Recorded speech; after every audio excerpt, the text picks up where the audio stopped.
কবিতা হে আবু সাইদ।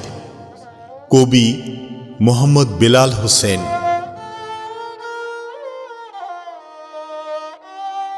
একটি কবিতা লেখার জন্য সেই গভীর রাত অবধি জেগেছিলাম, কিন্তু কবিতা লেখার কোনো ভাষা খুঁজে পাচ্ছি না।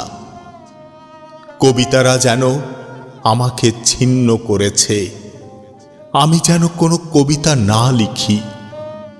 শত চেষ্টার পরেও আমি কবিতা লিখতে পারছি না।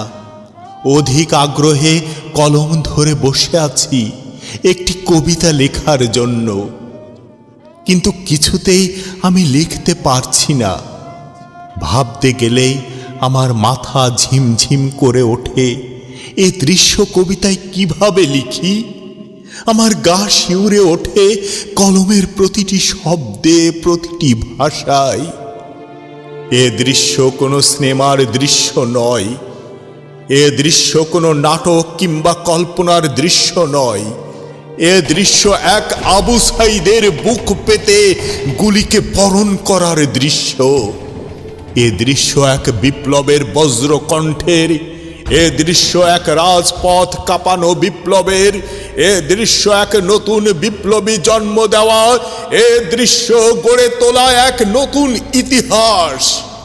এ দৃশ্য এক গর্বিত মায়ের, এ দৃশ্য এক গর্বিত পিতার, এ দৃশ্য এক গর্বিত ভাই বোনের, এ দৃশ্য এক গর্বিত শিক্ষকের, এ দৃশ্য এক গর্বিত পাঠশালার, এ দৃশ্য এক গর্বিত জাতির, এ দৃশ্য এক বীর শহীদের।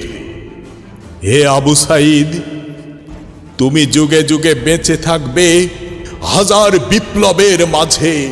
তুমি আছো এই রাজপথে, যে পথে তুমি হয়েছিলে শহীদ, যে পথে তুমি বাঘের মতো গর্জন করেছিলে, যে পথে তুমি বুক পেতেছিলে যেন তোমার ভাই বোনের উপর কোনো আঘাত না লাগে, যে পথে তুমি দেখিয়েছিলে এক বীরত্বের সাহস, যে পথে বীরের মৃত্যুকে বরণ করেছ, সে পথে হাজার বছর তুমি অমর হয়ে থাকবে।